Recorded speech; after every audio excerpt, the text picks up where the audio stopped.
This is Chapter 13, Mystery Man.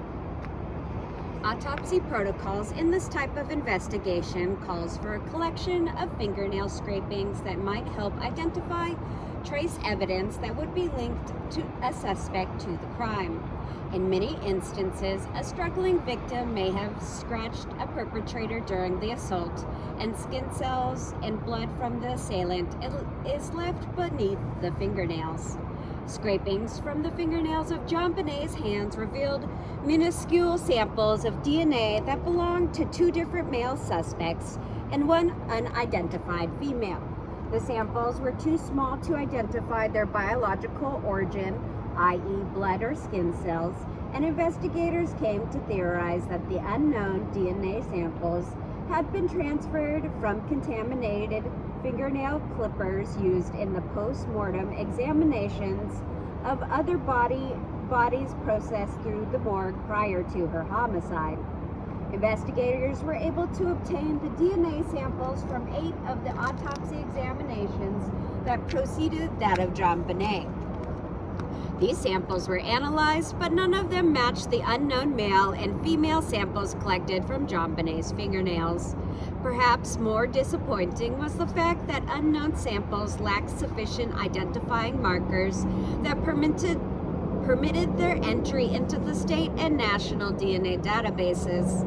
For purposes of education and clarification, the NDIS National DNA Index System is part of the CODIS Combined DNA Index System. It is the national level of several parts that contain DNA profiles that are contributed by federal, state, and local participating forensic laboratories.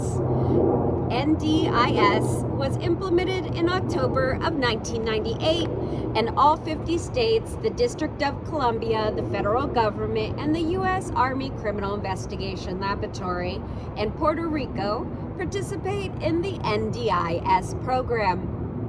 DNA that is authorized by law to be maintained at NDIS includes profiles from convicted offenders, arrestees, legal detainees, forensic casework samples, unidentified human remains, missing persons, and relatives of missing persons. The database is maintained by the FBI, and there are minimum requirements for the submission of certain DNA samples to the program. Generally, the 13 core CODIS loci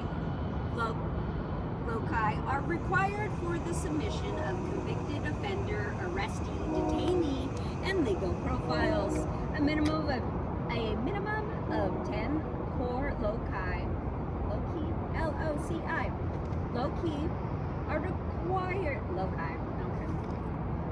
are required for the entry of known forensic DNA profiles. For our purposes here, the CODIS system uses 2 different indexes to generate investigative leads in crimes where biological evidence has been collected from a crime scene. The Convicted Offender Index contains DNA profiles of individuals convicted of certain crimes ranging from certain misdemeanors to sexual assault and murder. The Forensic Index contains DNA profiles obtained from crime scene evidence such as semen, saliva, or blood. This is trace biological DNA evidence that is believed to belong to the perpetrator of a crime who is not yet to be identified by law enforcement personnel.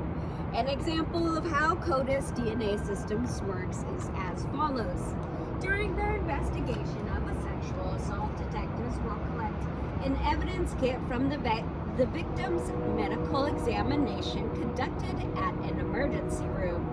Swabs from the kit will be submitted to a state laboratory to determine if trace biological evidence, i.e. semen, was left by the perpetrator. If such evidence is present, the forensic unknown DNA profile of the assailant is then searched against the state and national DNA databases, convicted offender and arrestee indexes. If there is a candidate match of someone in the DNA system, a laboratory will conduct further follow-up examinations to confirm the identity of the perpetrator. Simultaneous search is made of the forensic index for a possible match. This database contains the DNA profiles of unidentified perpetrators and matches, and this index may link two or more crimes together. Rapists are frequently serial offenders, and an unknown subject's DNA profile may be collected from the evidence of many different crime scenes, as well as from many different jurisdictions. Tying cases together through the forensic DNA database has proven to be a valuable tool to law enforcement, and matches of unknown profiles often open up new investigative leads. Lab technicians turned their attention to the underwear that had been worn by JonBenét at the time of her death to see if they could locate any DNA evidence left by her murderer. 2 splotches of blood had been observed in the crotch of her panties, likely deposited there from vaginal injuries inflicted during the assault and at the time of her death. As noted previously, some type of smearing had been observed on her thighs, and technicians and investigators had initially thought that the trace evidence may have been semen left behind by the perpetrator. This was eventually determined to be blood that belonged to JonBenét. Sampling of the blood in the underwear, however, revealed the mixed presence of male DNA. This was a significant and puzzling discovery. How did male DNA find its way into the underwear of a murdered 6-year-old girl? Had this evidence been deposited there by the murderer of JonBenét? The male DNA sample, subsequently identified as Distil stain 007-2, only contained 9 genetic markers, and like the DNA collected from beneath JonBenét's fingernails, was of insufficient strength to be entered into the state and national databases.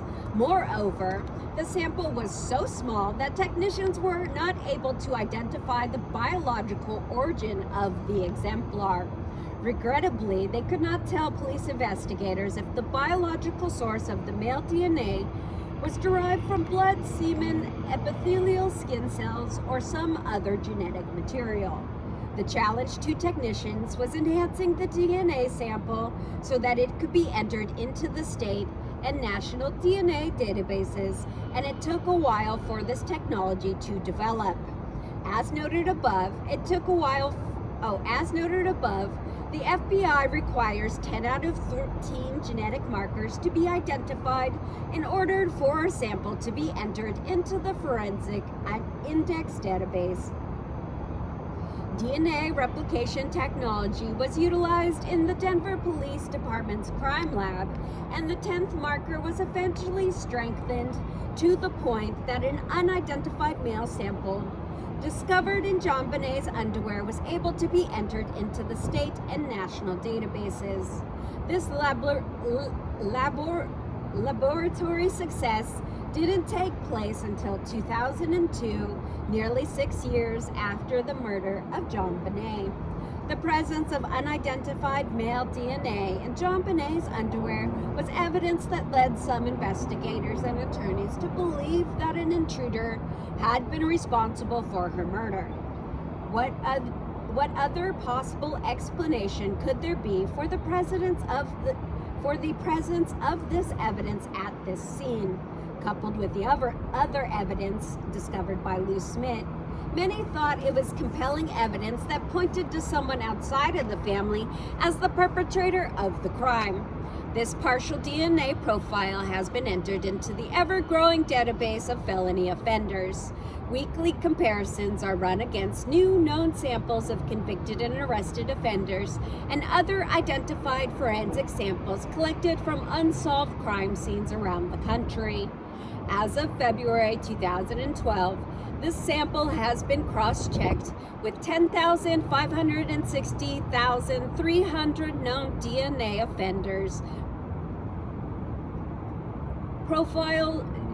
known DNA offender profiles located in the CODIS database. There are now 417,200 Unknown forensic profiles in the database. Monster's partial DNA profile is one of these, and thus far the contributor of this genetic material has not yet been identified. Additionally, there have been 173,500 CODIS hits through February 2012, and this information has assisted law enforcement in over 166,700 criminal investigations. All things considered, DNA profiling is still thought to be a relatively new science, and technology is continuously being developed and refined.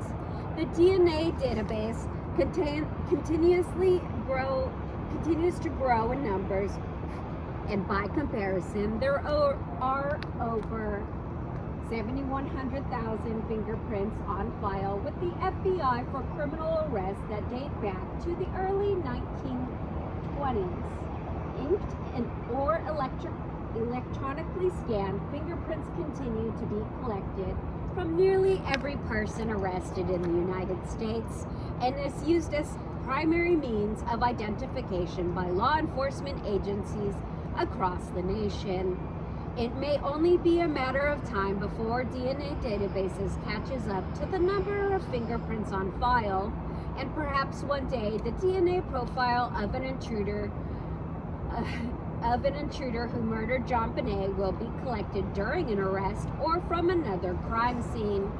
If we can one day identify him, then maybe we could also learn the identity of the other purported co-conspirators who participated in this crime. Ooh, okay.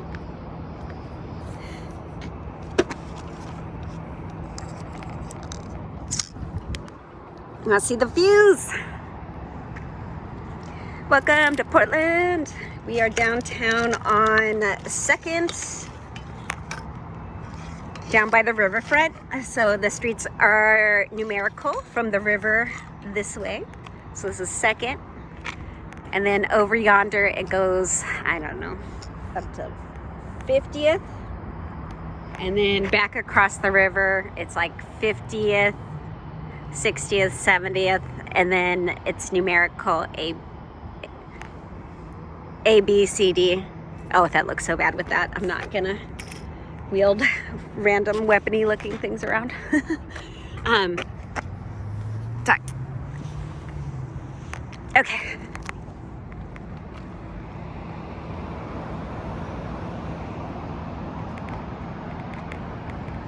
I did want to show you one thing.